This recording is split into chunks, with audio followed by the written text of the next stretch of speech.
Buenas, mais um podcast Estação 29, eu sou o José Mauro Batista, aqui está ao meu lado o Rodrigo Dias e a gente está recebendo hoje o Ademir José da Costa, empresário aqui de Santa Maria, do setor lojista e presidente do Sindilojas da região centro, que é o Sindicato dos Lojistas. E a gente tem bastante assunto para conversar, né? A gente convida os nossos seguidores, o pessoal a se inscrever nos nossos canais, né, no YouTube e no Spotify e acompanhar nossos podcasts. Então seja bem-vindo, Ademir. E já vamos à primeira pergunta.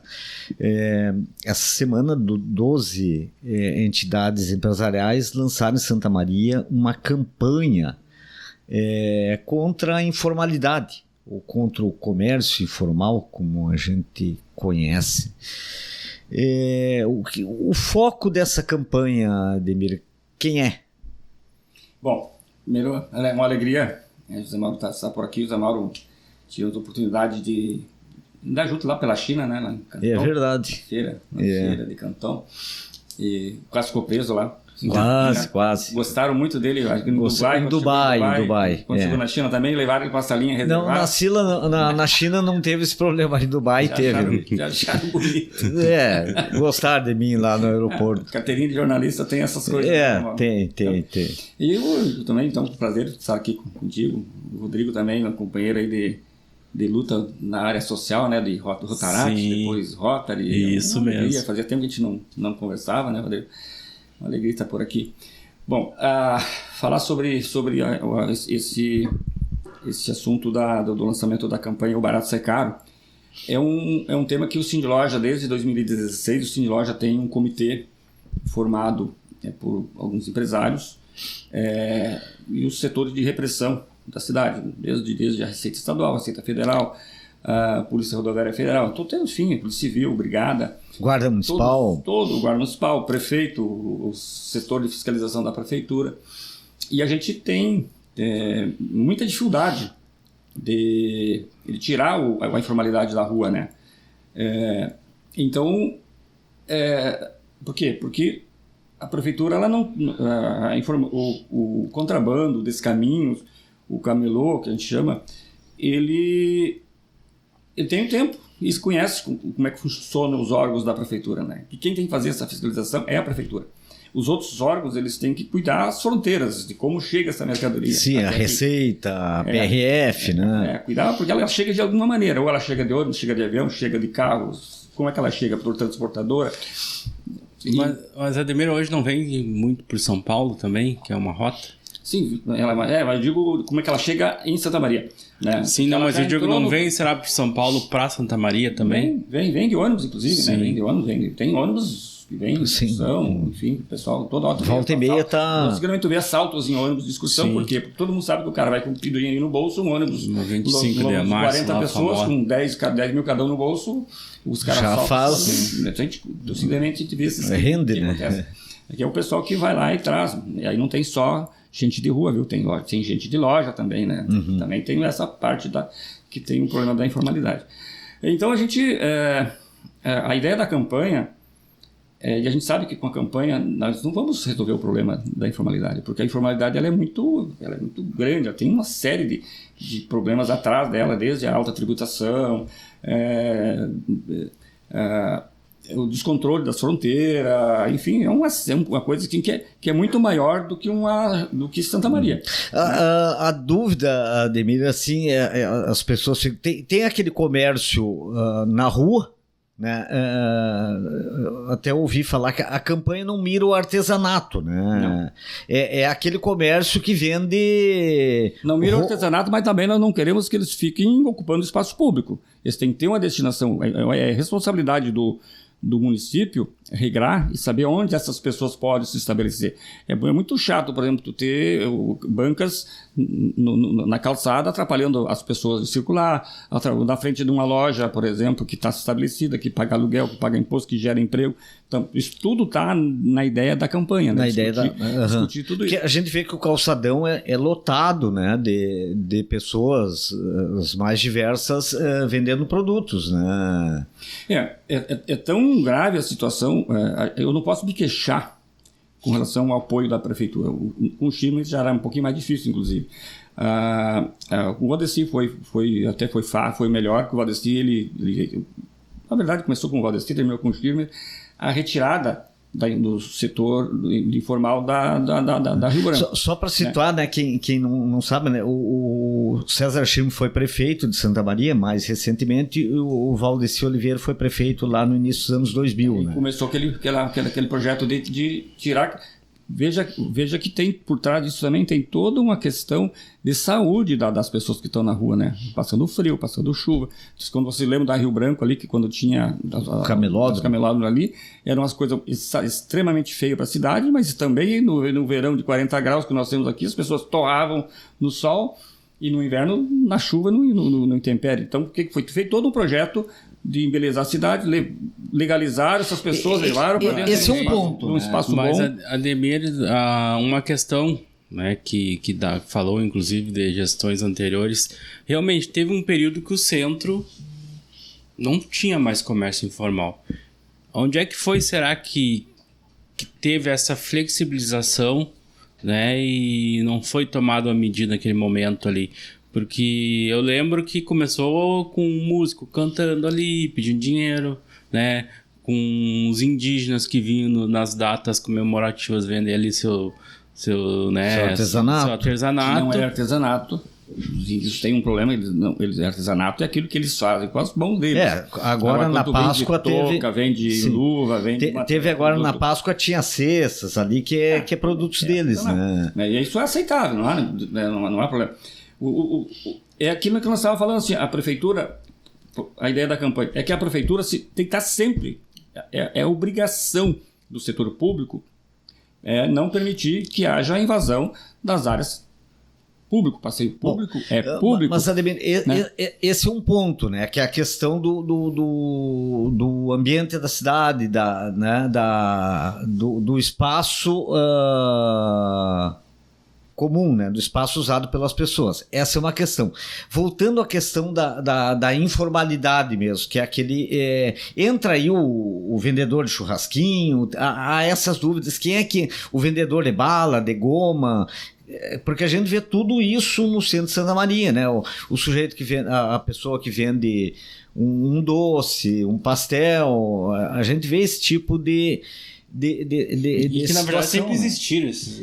Não, mas eu creio que depois da pandemia, isso aí, pelo que eu acompanho, ando bastante na rua a pé, né? E frequento bastante o centro ali, eu vejo que cresceu muito esta questão não mudou, já tinha isso antes. Não, já tinha, mas aumentou. É que como durante a pandemia ninguém comprava nada na rua de medo de se contaminar, então parece que limpou a cidade, né? Então quando o pessoal voltou de novo após a pandemia, parece que aumentou, mas na verdade ela sempre teve tudo depende da atuação da prefeitura, da fiscalização, né? E se a fiscalização não cumpre a missão dela de ali avisar, e aí é que entra uma situação assim que todos os setores dentro de um órgão público, todos os setores, todas as secretarias tem que estar integrado e tem que ter o direito de avisar o camarada que está se instalando ali. Eu conheço uma cidade que não tem informalidade.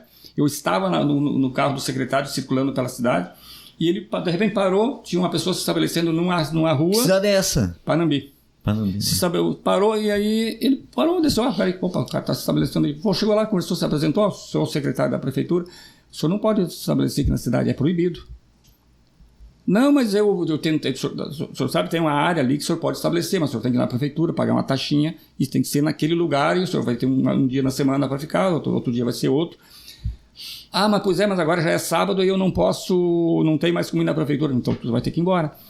E aí na frente da pessoa ele pegou o telefone e ligou para a brigada, tem uma pessoa estabelecendo aqui, eu já comuniquei ele que ele não pode, eu gostaria que vocês passassem por aqui para se ele não for embora, recolher a mercadoria dele. O cara, não, estou indo embora, fica tranquilo, né? Então, todos os setores deveriam ter esse comportamento dentro da prefeitura. Só que hoje, pessoas, quem cuida disso é a fiscalização. Às vezes a guarda municipal tá ali no calçadão e o cara tá armando a banca ali, os guardas da guarda municipal tá parada, não comunica a eles que eles estão ilegal, que eles não podem ficar ali. Ó, se tu não sair daqui, vou chamar a fiscalização para recolher a tua mercadoria. Então, essas coisas é necessário, é preciso que haja essa compreensão. Então, a campanha, a gente tem uma fala muito boa com o prefeito, ele entende isso, né? Mas eles dizem assim, ó, falta guarda. Bom, se todos os setores se conversarem, e se a comunidade empresarial também liga lá para um telefone tal, e a fiscalização que está de plantão, se estabeleceu na frente da minha loja, eu ligo e eles vêm ali e recolhem o cara, ou vêm ali e comunicam, não precisa recolher, comunica, tu não pode, vai embora. Mas, Ademir, uma pergunta que fica assim, havendo essa proibição, enfim, também... Proibido por lei. Não, claro, mas assim, claro, vamos ver assim, uma coisa é a pessoa que está vendendo um produto clandestino, ilegal, pirata, né? Essa é uma coisa.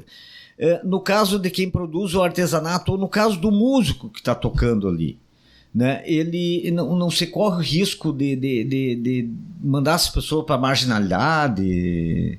O que poderia ser oferecido como alternativa para isso? No caso dos músicos, o que incomoda é a forma desrespeitosa que eles fazem. Eles se estabelecem no lado de uma vitrine e tocam às vezes alto, de maneira que aqui dentro da loja não dá nem para falar, né?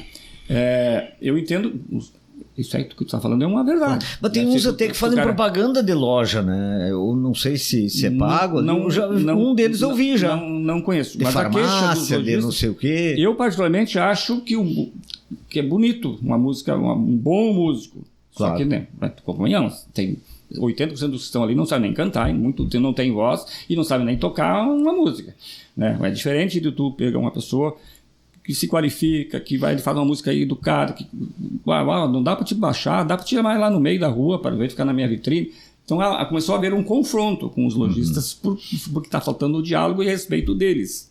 E os que são verdadeiros músicos, acho que não estão tendo problema, né? Porque eu, por exemplo, nós teve um período que nós fizemos a campanha Projeto Somar, que nós fizemos na época, a gente contratou os músicos para tocar no calçadão, para tocar no acampamento, em vários pontos, para ter uma atividade.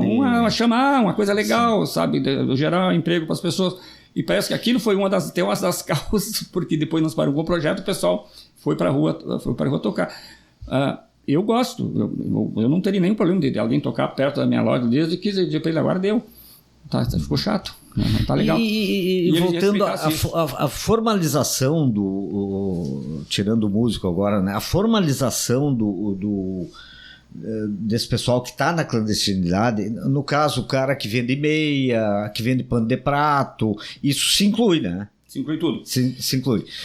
Ademir, assim, como é que vai ser possível formalizar esse pessoal? A gente sabe que não é fácil. Oferecer oportunidade. Bom, então a ideia é maior. Vamos começar lá, vou dar uma voada vamos chegar nisso aí depois. Qual é a ideia assim, com a campanha?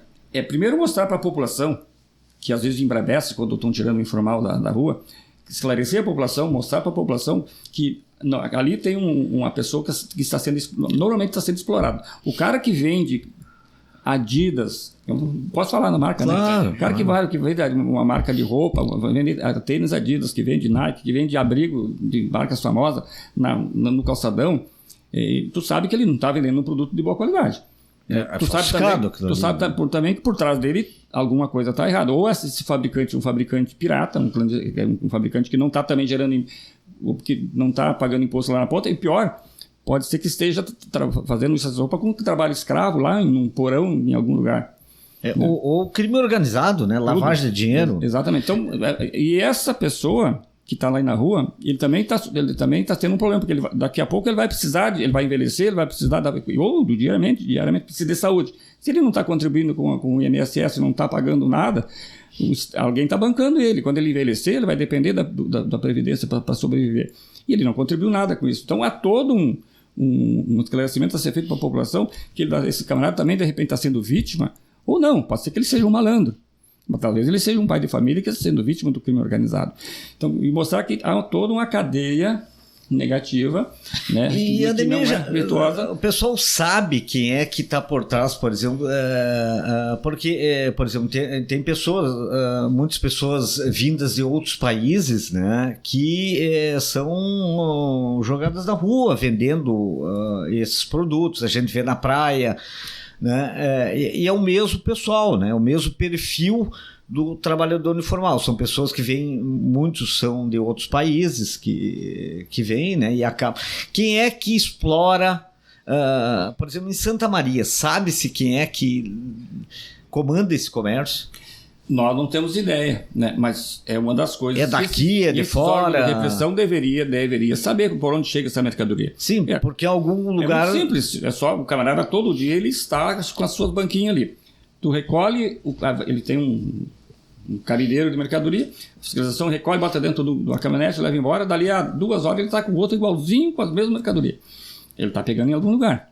Né? Então, os órgãos de repressão, os órgãos de fiscalização, as polícias... Deve ter um armazém grande na cidade. Não estão preocupadas porque aquilo ali é um valor insignificante. Eles dizem que eles atuam em grandes proporções, que não vão pegar um camelô de rua. Só que tem que saber, bom, quem é que está abastecendo ele? É um grande.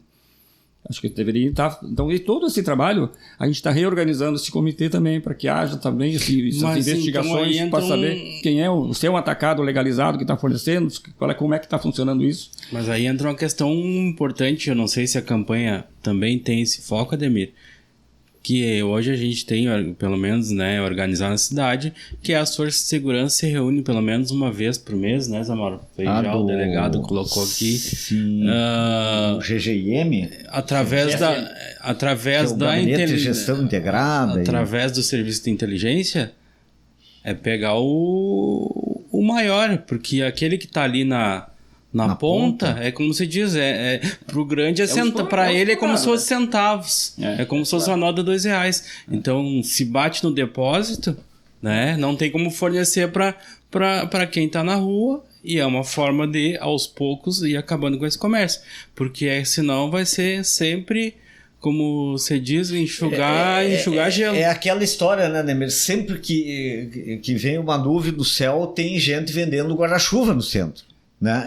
Pela quantidade, a gente sabe que não são aquelas pessoas ali, e muitas trabalham em outras atividades informais, né? Não, aquele produto não deve ser delas pela quantidade. Tem que saber por onde chega e quem é que está, se é um atacadista. Então, assim, aí eu vou fazer um questionamento para vocês. Falando sobre o CIOSP, né, que é o que tem todos os sistemas de inteligência. Se nós pegarmos os quase 70 assassinatos que tivemos aqui em Santa Maria no ano passado. Foram 56, diminuiu o ano passado. 92% foram resolvidos. Ou seja, o CIOSP está fornecendo inteligência para que se resolva o problema. Agora eu pergunto para ti, isso tirou a dor das perdas das famílias que tiveram os assassinatos? Então, se nós temos essa inteligência para resolver, ou seja, a polícia judiciária, ela está fazendo, é esse o nome, né? Ela está fazendo muito bem o seu trabalho. Ela está usando muito bem a inteligência artificial, digamos assim, para resolver os problemas. Mas eu gostaria que os assassinatos não ocorressem, que essa inteligência fosse usada para prever os assassinatos, que não houvesse essas perdas. Né? Então, assim, se tem a inteligência para resolver, isso significa que está sendo vindo através desse setor, que eu não sei se é só as câmaras, se é algumas outras coisas todas que tem, mas poderíamos muito bem avançar nisso para evitar, né, os assassinatos, para evitar os arrombamentos, evitar os assaltos, evitar a violência. Coisa... Né? Então nós temos que avançar. Estou deixando aqui um questionamento que eu já fiz com o delegado Sandro, e já falei também com o secretário Sandro Mayners, que é da polícia, mas também o secretário Sandro da Guarda. E ele, que eu disse assim, se percebe que tem capacidade de melhorar. Mas para mim não me conforma saber que 92% foram resolvidas, as perdas foram realizadas. Quando arruma a minha porta lá, que me custa 10, 15 mil reais para consertar, porque quebra coisa dentro da minha loja, eu gostaria que isso fosse evitado através dessa inteligência também. Não adianta recolher os mortos, não, e resolver os problemas. Sim. E, Ademir, agora a gente está, né, um processo de ano eleitoral, provavelmente cada vez mais chegue próximo a esse processo, começa a campanha e também isso movimenta a rua. né? Não sei se isso atrapalha também o próprio comércio, mas eu lembro das outras campanhas que eram uma mistura ali das banquinhas, né? Banquinha de campanha, banquinha ainda informal, tudo junto e misturado, como você diz. Isso eu acho que se resolveu, né? Com a nova lei eleitoral, não pode mais ter cavalete, não pode dar... Né? Mas ainda as banquinhas fica ali, o pessoal, né, com o seu material, as mesinhas, né? E aí eu pergunto, até que ponto ou, né, qual é a estimativa da campanha para esse ano, né, que a entidade empresarial tem, de atingir pontos positivos, por exemplo? Tu diz em termos de menos poluição visual ou em termos de pautas? Na pauta da própria campanha mesmo. Tá. Bom, eu acho a parte de poluição visual, acho que a lei eleitoral já resolveu grande parte. Sim. E eu acho os políticos circularem pelo centro, abordar as pessoas, eu acho isso importante. Não, é que quando eu falo realmente fazer a campanha. Falo da campanha justamente porque fica ninguém sabe se é a banquinha, se é a campanha eleitoral, aquela mistura ali, né? Então, acho que dá para separar bem a coisa. O problema que ocorre em períodos eleitorais é que todos os políticos são candidatos. Sim. E ninguém gostaria de se confrontar, porque quando tiram a mercadoria de um camelô, os caras vão lá, fazem um barulho, olha esse prefeito, olha esse agora candidato. E hoje, além disso... é candidato a vereador, mas olha o que está fazendo com a gente. Né? Então, mas a gente tem que enfrentar isso, tem que ter coragem de fazer isso. Além disso, Ademir, tem hoje a câmera do celular que em segundos viraliza e já teve casos daqui da cidade. Corta o início do problema, normalmente mostra aquilo que interessa para aquele maldoso que quer mostrar uma cena ruim e não mostra o início do assunto. Então, isso tudo é uma coisa assim que complica, mas a gente entende que quanto mais a população tiver esclarecimento, os próprios vendedores de loja, né, eles ficam filmando e são contra tirar o pessoal da rua. Né? Eles também têm essa... Então, por quê? Porque por isso a campanha é tentar mostrar que existe um outro prejuízo muito grande.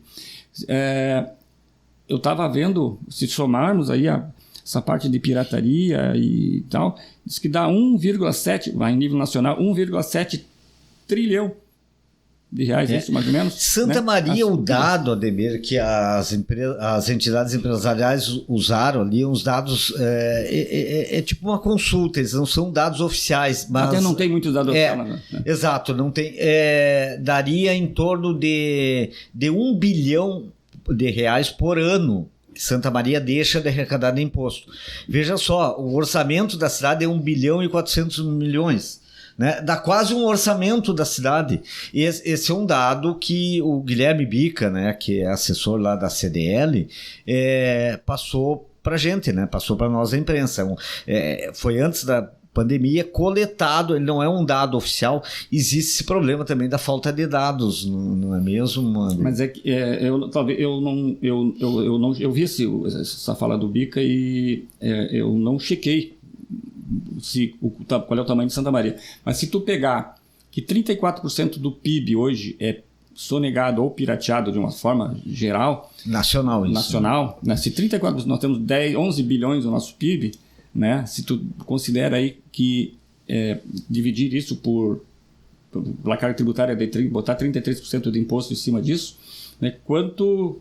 E 25% desses recursos vêm para Santa Maria, né? Talvez a gente chegasse, não sei como é que eles fizeram esse cálculo, confesso que eu não pareceu, eu tenho nos últimos 2-3 meses eu me envolvi muito eu sou vice-presidente da FEComércio e eu dirijo um conselho de assunto legislativo na FEComércio. Então eu acabei ficando muito envolvido com essa luta pela carga tributária do Estado também, que é um problema que também gera mais problema daqui da ponta, né? Quanto mais carga tributária, mais sonegação, já mais gente. Aproveitar e entrar nesse assunto. Então eu acabei não me envolvendo para checar, fazer cálculo certinho, mas é mais ou menos isso. Nós temos 34 dados que tem hoje, digamos, de órgãos de pesquisa não oficial, que 34% do PIB hoje é pirateado ou sonegado. Tá. E aí, Ademir, só para a gente fechar essa pauta, legal. Eu só queria te perguntar uma questão seguinte, que eu acho que entra também nessa questão da conscientização. Hoje a gente também tem um enorme grupo econômico que usa a internet, que também vende os mesmos produtos. Se eu for ali no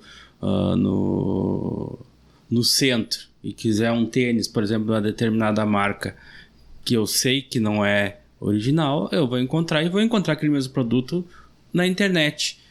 Isso também não enfraquece o comércio, inclusive hoje, né, com medidas do governo, eu inclusive já pago o imposto lá na hora que eu compro aquele produto. Qual é a visão? Partes. Sim, e aí como é que o setor empresarial ou o médio comércio também enxerga isso? Eu já vou incluir aí na pergunta, não sei se o Rodrigo está se referindo a isso também, vou referir o e-commerce aí com a Shopee, Shein. Olha só, isso impacta imensamente os empresários estabelecidos que pagam aluguel, que geram imposto, emprego aqui, porque esses camaradas vêm lá, produzem lá na origem e mandam direto. Então eles têm um custo baixíssimo, operacional muito baixo. De cara, 26% na média do custo operacional que a gente tem, eles já não têm. Então isso já é um dado. Mas olha que coisa interessante, só no governo chamar esses grupos para conversar e como é que foi usado as empresas que vieram, se declararam e começaram a fazer informação, elas estão pagando ICMS, mas eles não pagam os impostos federais. Vamos pegar o caso, por exemplo, um produto que minha empresa importa via uma nacionalização em Santos, por exemplo, que a maioria é Espírito Santo, ou é Santos ou é Lages. Eu trazer um produto de Lages para Santa Maria, eles nacionalizam a 4%. E eu tenho que pagar a diferença para trazer para cá. Que no caso do Santa Maria hoje é 17%. Se for para 19%, eu vou ter que pagar a diferença. Né? Isso eles não têm. Eles só pagam o ICM, que seria o chamado lucro agregado, o valor agregado em cima, que eu também pagaria. Eu trago esse produto, eu boto a minha margem e vou pagar mais 17% em cima também. E eles não? Isso eles estão pagando agora. Sim. E o fato deles terem chamado para fazer esse acordo com a Receita Estadual do Estado, e na verdade foi com o governo federal, mas quem recebe é os estados, que é o ICMS, caiu, busquem na internet, vocês vão ver, caiu 23% o crescimento da venda pela internet do 2023. Quer dizer, começou a cair, a partir dali começou a cair 23%. Então, só o fato de eles pagar uma pequena parte dos tributos já começou a refletir no bolso do consumidor. Né? Mas nós somos, assim, para responder para vocês, eu sei que isso afeta o consumidor, mas vai afetar no futuro de qualquer maneira se nós não tomarem providência agora.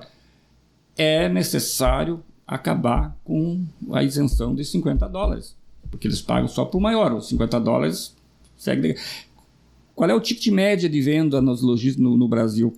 Não é mais que R$180 por consumidor. $50 dá R$250.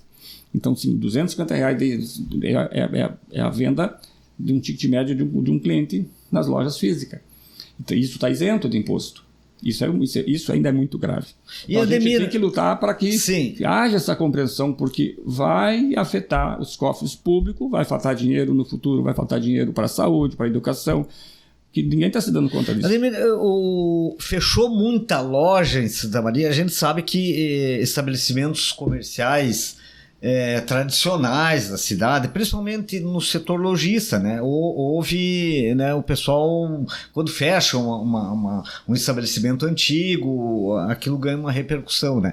Houve muito fechamento de loja da cidade e com a vinda de lojas de fora. Como é que é essa questão? Fechar loja, fechou, mas assim, sempre abre novas lojas. Claro. O que a gente percebe é assim, que mudou. Os lojistas estão saindo do centro da cidade em função dos custos. Várias coisas nos afetaram. Demora para reformar o centro da cidade, porque o centro é histórico, né? Tem uma história e tem uma concentração muito grande de lojas. A demora para o prefeito se dar conta de organizar o calçadão, demorou muito para arrumar o calçadão, demorou muito para entender que o centro tem que ser repensado, iluminado, arrumado. Isso fez com que muitas lojas se mudasse, entregasse os pontos comerciais no centro. Pode olhar, por exemplo, que o calçadão, infelizmente, se desqualificou em termos de qualidade de lojas. Né? Saiu várias lojas boas, inclusive a própria Colombo saiu dali, e quem veio? Veio produtos Xing Ling, desses que não... Tem umas 5 lojas, acho. Tá abrindo mais uma ali, né? Pelo lado. Então, É uma rede de farmácia que domina a cidade e as lojas ali, né? Então assim, para responder, para te ter uma ideia, assim, ó, as lojas estão... Eu estive em Nova York o ano passado, isso era uma realidade, nós visitamos vários bairros em Nova York, aqueles bairros que eram abandonados, que tinham guerras de gangue e tal, que hoje estão todo revitalizados e os comércios estão indo para os bairros, inclusive lojas de grife também estão indo para os bairros, né? Por quê? Porque lá é mais barato, as pessoas economizam não saindo da sua base ali, não precisa se deslocar de carro até o centro para comprar. Então, aumentou o comércio de bairro. Então, respondendo a tua pergunta, não. Fechou muita loja? Sim, fechou, mas muitas abriram. E muitas que fecharam no centro abriram nos bairros. Né? Há um pouco de mito nisso, né? Que fecha um estabelecimento antigo, né?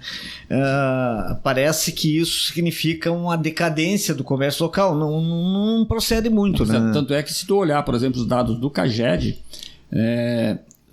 claro que não foi o comércio, né? O comércio demitiu, mas esse ano o comércio demitiu, foi o maior índice de demissão foi o comércio. Mas se tu olhar os dados são positivos, 300 e poucos empregos a mais do que demitidos.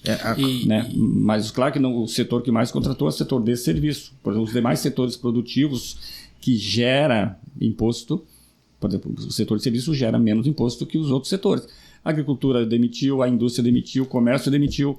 Há um enxugamento de número de empregados. E a que se deve isso, Ademir? Pouca venda, por quê? Porque as vendas estão se esparramando, a pessoa se estabelece lá num bairro, ele tinha uma loja com 10 funcionários, vai para um bairro, fica com 5, fica pequeno, mas daqui a pouco o ser pequeno, mas talvez ele esteja ganhando muito mais, porque ele tinha que ter um aluguel mais caro, tinha uma estrutura mais cara, um funcionário mais caro, tudo isso onera. Né? Então, está havendo uma adaptabilidade do varejo.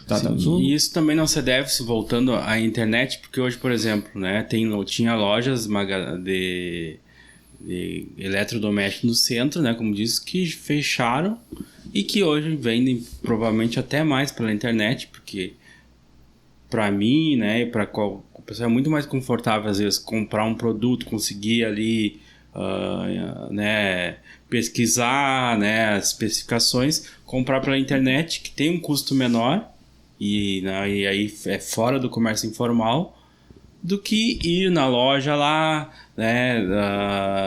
Então acho que, como você diz, tá tendo uma inversão, tá indo os Xing Ling estão tomando conta, como diz, de alguns espaços. E essas lojas estão talvez se direcionando mais para a internet. E outras lojas mais tradicionais estão indo para os bairros. Seria isso? Assim, no momento que tu sai de um aluguel, e aí é uma coisa que nós estamos conversando com o Secov, para os proprietários de lojas do centro entenderem, por exemplo, todas as empresas de grupos de fora da cidade, que não são de grupos conhecidos, não são de marcas famosas, deixa os caras no prejuízo. A maioria... Você deve lembrar, no acampamento tinha uma loja que vendia pra caramba, anunciava pra caramba em todos os setores de não pago?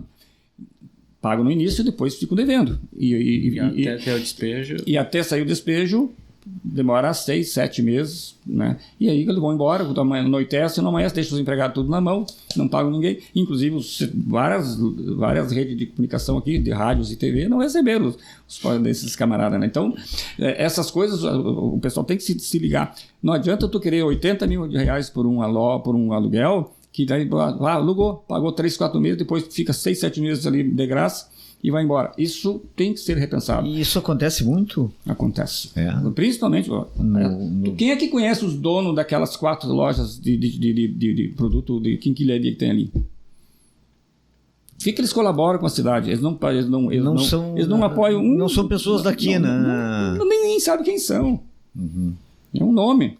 E essas outras lojas de produtos baratos se enquadram nisso aí também? Tem horrores de loja, né? Desce a Rio Branco, desce a Bozano, de lojas... Essas lojas que são da ativa da cidade, as pessoas têm vergonha na cara. Porque eles são famílias que botaram pequenos negócios, pode até se dar mal, pode até ficar devendo.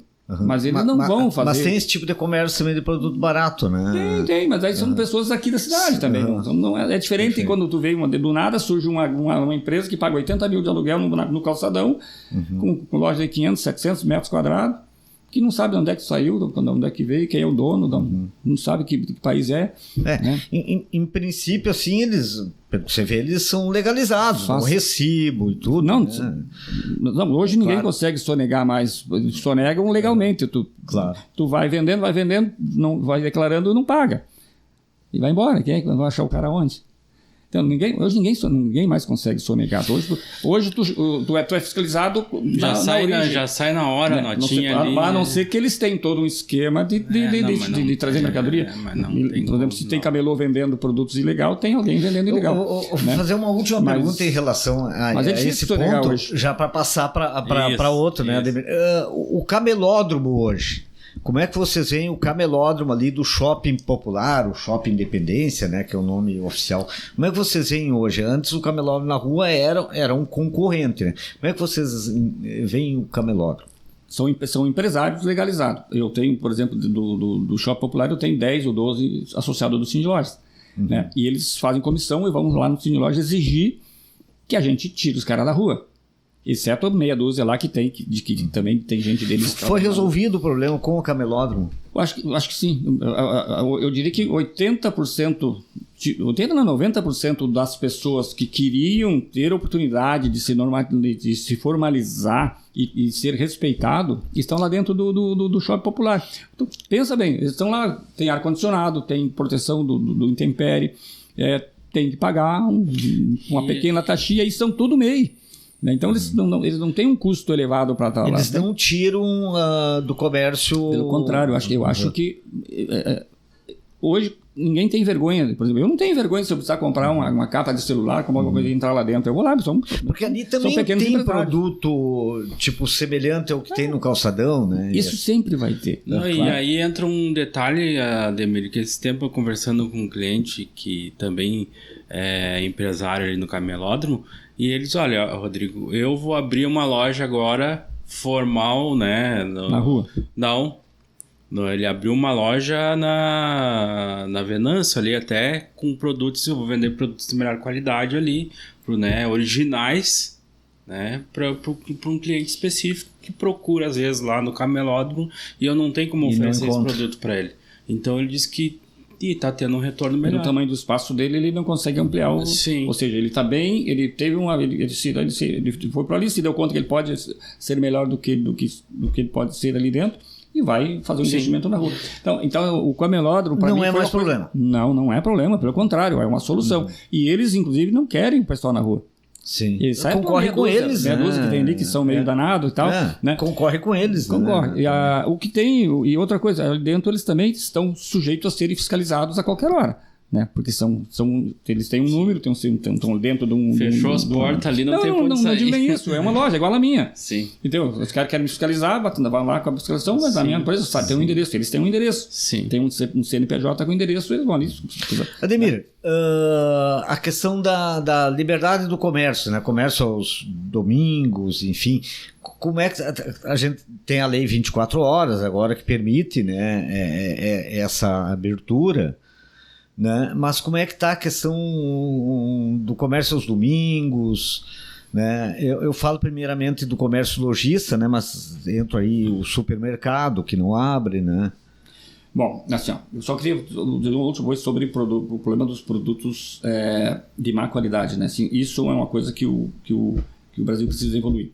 O risco de saúde num produto que vem sem controle é muito grande, né? Então, desde brinquedos. Principalmente hoje a gente percebe que os brinquedos, né? É muito, muito perigoso. Os brinquedos que vêm sem o selo de fiscalização do Estado, ele pode conter chumbo, são produtos que têm produtos cancerígenos, né? Pode ter algum produto que a criança bota na boca e engole. Então, isso é um dos maiores riscos que a sociedade né? Que a sociedade precisa se dar conta. Quem tem filho, principalmente, que tem que saber onde é que ele vai comprar esse tipo de produto. Porque na rua, com certeza, ele não vai encontrar um produto com a qualidade que dê a garantia de que o filho, que quem vai manusear, não vai se contaminar ou vai engolir uma rodinha, uma pecinha que se desprende. Então, essas é uma dos riscos grandes de quem compra na rua. Que também está na campanha, que a campanha precisa esclarecer. E toda a ideia da campanha é isso. a gente fazer todo um esclarecimento para a população, mostrar que não é só proteger os empresários, porque a maioria do pessoal quer proteger os ricos, só que 95% dos empresários de Santa Maria são pessoas pobres. São famílias que trabalham para o marido, a mulher, o filho, né, com 2, 3 empregados, mas são pessoas pequenas, são pessoas pequenos empresários. Não tem nenhum bilionário aí, né? 95% dos meus associados são pequenos empresários, né? Então, é isso que a população precisa entender. E estão gerando emprego, que ali na rua não tem. Se tu compra um produto na minha empresa, ou numa empresa estabelecida, tu vai lá, troca, tu achou um problema, troca, enfim, lá na rua tu não tem como fazer isso, né? Para reclamar, o cara nem está mais lá, né? Não, voltando para responder a sua pergunta... O comércio, né? A questão da liberdade de comércio... A Lei 24 Horas, ela foi feita para atingir outros setores, né? Por exemplo, porque tem todo um código de postura que vai saber se aquela pessoa pode ou não trabalhar 24 horas. Não vai botar uma oficina do lado de uma residência, aquele trabalhar de noite, por exemplo, fazendo barulho, não vai funcionar. Então, a Lei 24 Horas foi para beneficiar alguns setores, principalmente da área de turismo, área de gastronomia, padaria, academia, enfim, aquelas pessoas que... barbearia... achar que tem público para trabalhar à noite, que tem segurança para trabalhar à noite. Alguns mercadinhos. Isso é benefício, né? Eu acho que a lei é muito positiva. Mas ela não afetou os outros setores em termos de, por exemplo, domingo. Santa Maria, o Código de Postura permite trabalhar os domingos. Com aquela portaria do Ministério do Trabalho está em stand-by, aquela portaria está bagunçando. Ela funcionou e depois ela foi... Como é que é? Ela bagunçou um setor que é organizado. Sim, ela veio a portaria, né? Ele tirou e está rediscutindo, não. Criou um comitê, foi um comitê de sindicatos laborais e sindicatos patronais para ver qual é a melhor forma de valer aquela portaria. A verdade é assim, aos domingos, 99,9% das cidades têm convenção coletiva. A convenção coletiva, ela regulamenta isso, desde que é um acordo entre os sindicatos. Entre as partes laborais e patronais. No caso, em Santa Maria, entre o Sindilojas, que eu sou o presidente, que faço a convenção coletiva, e o Sindicato dos Comerciários. A gente tem convenção coletiva para feriado, porque domingos em Santa Maria é liberado. Domingos não precisa de convenção coletiva para trabalhar. Com a portaria vai nos dar um problema. Aí nós vamos ter que botar os domingos também na convenção coletiva. Mas agora que a portaria não está, que ela está em stand-by, né? Domingo está liberado, o Código de Postura permite. Né? Qualquer lojista pode abrir a loja domingo. Pode, não tem, e não precisa pagar prêmio extra. Sim. Ele tem que dar uma folga. Sim, como funciona. Para a pessoa não trabalhar 7 dias por semana, né, a vida inteira. Então, tu tem que ter um momento de folga para que a pessoa se descanse. Então, isso em Santa Maria não há nenhum tipo de problema. Nós temos 14 feriados, se eu não me engano, em Santa Maria, 11 estão negociados na convenção coletiva. Então, e aí sim, tem que pagar o prêmio e ainda dar uma folga. Isso faz com que muitos lojistas não abrem nos feriados porque encarece. Como tem lojas de shopping, né, tem mais de 300 lojas de shopping, o shopping consegue suprir essa demanda dos consumidores. Né? Então as lojas de shopping abrem e todo mundo se concentra. Mas o shopping consegue abrir sem pagar, no caso? Tem que pagar o prêmio. Quem não pagar o prêmio não pode abrir. Pode ser é um adicional por trabalhar no domingo, é isso? Não, domingo não, feriado. No feriado, perdão. Domingo não. Feriado. Isso está na convenção coletiva. E o feriado, e eu apanho junto com o sindicato dos trabalhadores, porque, não sei eu no sentido do Sindiloja, porque as pessoas acham que nós criamos problema para eles trabalhar. Por que tem que pagar para trabalhar no... Só que nós trabalhamos nos feriados. Pagar mais para pagar nos trabalhos feriados, se nos feriados os vendedores têm mais comissão do que nos dias normal da semana. Né? Então é uma discussão, a gente apanha junto, porque eles entendem que nós estamos criando dificuldade. Não, nós estamos, como sindicato patronal, nós temos que abrir as portas, tentar abrir portas. Abrir portas de que forma? Bom, o feriado está posto, foi criado, alguém criou um feriado. Pois agora criaram mais um. Sim. Que é o Dia da Consciência Negra, que é feriado... 21 de novembro, se não me engano, né? 21 de novembro, porque nós vamos ter 3 feriados no ano de novembro. Esse é um feriado novo, né? Nós vamos ter dia 2, dia 15 e dia 21. Então, imagina... Municipal, acho que estão todos preenchidos, né? Tem um número X, né? Municipal tem bastante. Teria que trocar por um estadual, para se quiser, ou um federal para poder... Federal não sei se outro municipal, né? Ou outro municipal. É. E Ademir, a gente já está se encaminhando já por final do nosso podcast, que a gente tem uma limitação de tempo. A gente entra nessa pauta que agora também está sendo polêmica, né, a nível de estadual, que é a questão do ICMS de alguns produtos, né, que estão na pauta da Assembleia Legislativa. Eu queria saber como que as entidades que hoje você representa, né, o setor empresarial, inclusive está com uma campanha, né, forte, né, nas redes sociais e nas mídias sobre essa questão. Bom, são duas coisas.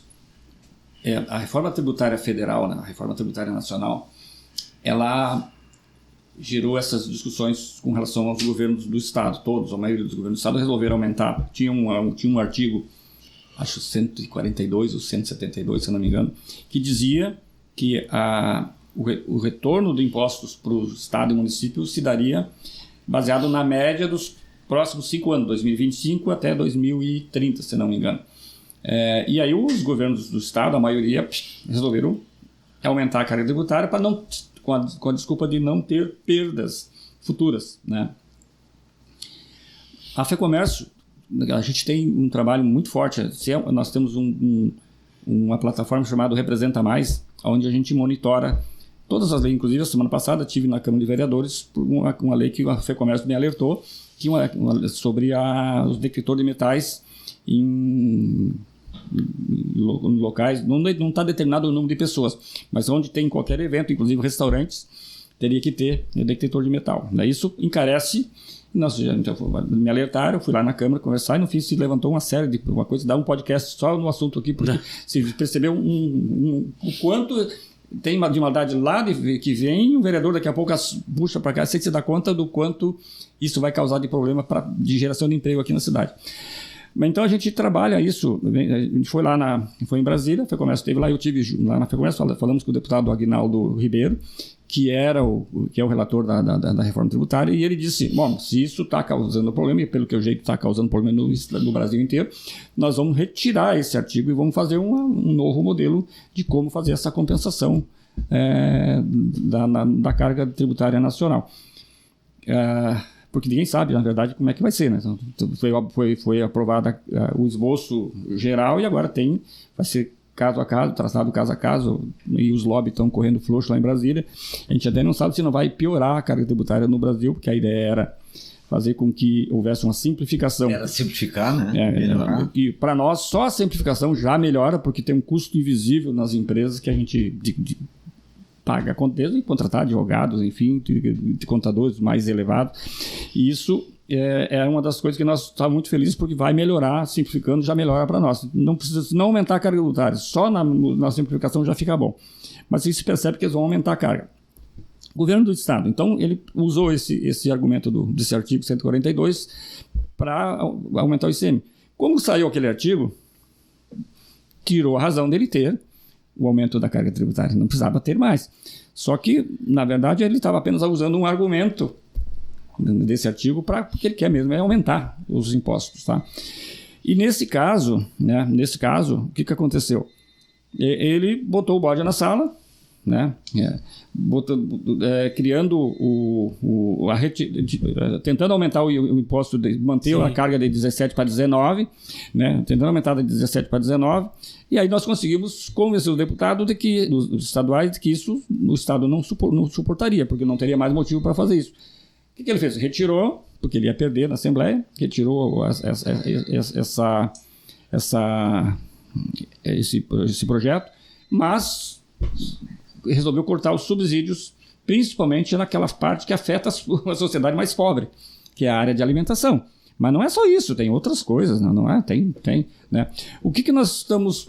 Qual é a nossa negociação? Assim, é que ele deixe para 2026 discutir esse assunto, que hoje o Estado não tem necessidade desse dinheiro. Por quê? Porque ele está usando a média de 2020, 2021 e 2022, que o governo federal jogou muito dinheiro no Estado em função da pandemia, e isso cresceu o caixa do Estado. Ele está usando esses 2 anos como métrica.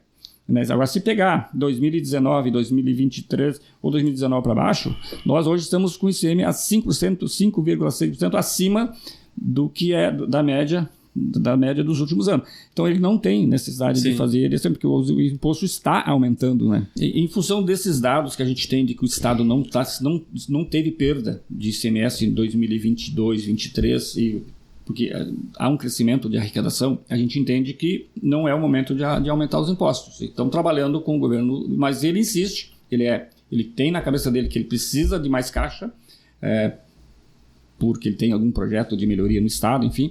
Só que a sociedade, nós que pagamos a carga tributária, que é o pagador do imposto, é o consumidor, ele jogou um bode na sala, jogando toda essa carga, uma boa parte dessa carga em cima do quê? Em cima da sociedade mais pobre, que é os alimentos, que todo mundo consome. Porque quando tu pega uma inflação de 300 produtos é uma coisa, agora quando tu pega uma inflação de 30 produtos que o pobre consome, tu está afetando 90% da sociedade. Nós somos um país muito pobre.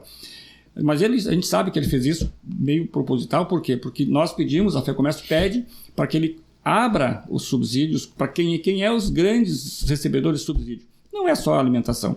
Grandes grupos empresariais têm subsídios que ninguém sabe qual é o volume de subsídio e se eles ainda precisam, se estão sendo úteis para a sociedade.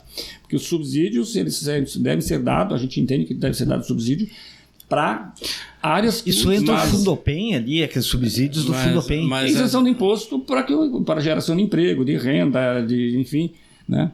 Mas, Ademir, isso realmente daria uns 2 podcasts só para a gente discutir esse tema. Mas aí eu pergunto, hoje, se essa lei continuar vigorando, esse decreto continuar vigorando...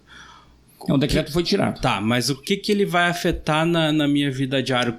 Em valores hoje, ou em porcentagem, o que aumentaria na cesta básica? Que é na comida lá do Joãozinho com a família dele lá, né? O que isso vai afetar naquele cidadão que ganha um salário mínimo, por exemplo? Para te ter uma ideia, a FEComércio fez um estudo, tá? Num ano, cada cidadão gaúcho vai pagar R$330 a mais de imposto em um ano. Só desses produtos? Só considerado nesse pacote que ele está fazendo. E não é pouca coisa. Isso é muito, muito dinheiro. Mas, na verdade, o que houve um presidente da Cotrijal, acho, uma cooperativa lá que faz o evento, que tem um grande evento aqui em Não Me Toque. O tal senhor Mânica, esse camarada apresentou uma proposta para o governo de que... e aí o jogo é este, né? Esse cara fez essa proposta malandramente, infelizmente, e o governador, acho, entendeu que é possível, voltar. Ele quer aumentar a alíquota geral para 19,5%, eles propuseram para que fique em 19% e volta a negociação. Então ele tirou, então nesse período agora, dos próximos 30 dias, renegociar, né? Esse imposto não vai vigorar mais esse ano daí, porque não tem mais tempo hábil, né? Porque não pode mais, ele valeria para 2026, e a partir de 2026 a alíquota geral ficaria 19%. Nós somos contra, nós entendemos que o Estado não pode pagar mais imposto. Por quê? Porque quanto mais imposto, volta a nossa pauta inicial aqui, gera mais sonegação, gera mais problema para o Estado, porque os formais pagam. E aí muita gente se joga para a informalidade porque não consegue sobreviver com isso e gera mais problemas. Ou seja, quanto maior a carga, aquela famosa curva que não dá certo. No nosso estado, Santa Catarina, por exemplo, não está falando sobre isso. Santa Catarina tem um imposto igual ao nosso e não se fala em aumentar imposto. E é um estado que cada vez se desenvolve mais. Nós estamos hoje já perdemos o nosso estado para o Paraná. Daqui a pouco Santa Catarina, que é um estado pequeno, vai passar por nós, porque a indústria em Santa Catarina só vai. Ó. E nós aqui ficamos... não queremos discutir os reais problemas, só para onde quem é os grandes beneficiados com subsídio, isso não se fala, e ainda está e corta onde? Corta justamente onde afeta a sociedade mais pobre.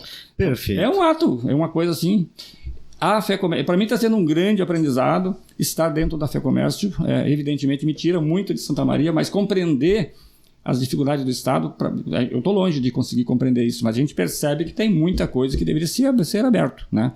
quem pode e quem deve ainda ter subsídios, se esses setores merecem estar lá, se estão gerando a riqueza necessária, se estão gerando os empregos necessários, se esse setor já não pode ser explorado por setores mais livres, que possam botar outros setores que possam botar dinheiro ali, que o Estado vai investir esse subsídio em outras áreas mais importantes. Então, são coisas que não está se botando na mesa para discutir, a não ser quem está diretamente envolvido. Nós vamos nos gabinetes conversar com os deputados e a gente pega muita informação de pessoas que sabem, mas não abrem a boca porque eles também são candidatos aqui, candidato ali. Infelizmente, o nosso podcast está com o tempo estourando, né? Ademir, realmente esses assuntos valem, né, mais que um podcast, né? São todos importantes, mexem no nosso bolso, no dia a dia, né? A gente agradece, então, a tua presença aqui, né? Em nome da campanha também, das entidades empresariais e do Cindy Lojas, né? Isso. Agradecer então, né, Ademir, a tua presença aqui, né? O Estação 29 está sempre com o espaço aberto aqui e com certeza teremos outras oportunidades para tratar de outros temas da cidade, do estado e do país. E para quem está assistindo, toda sexta-feira, um novo episódio no canal do Paralelo 29, no YouTube e no Spotify. Até a próxima sexta.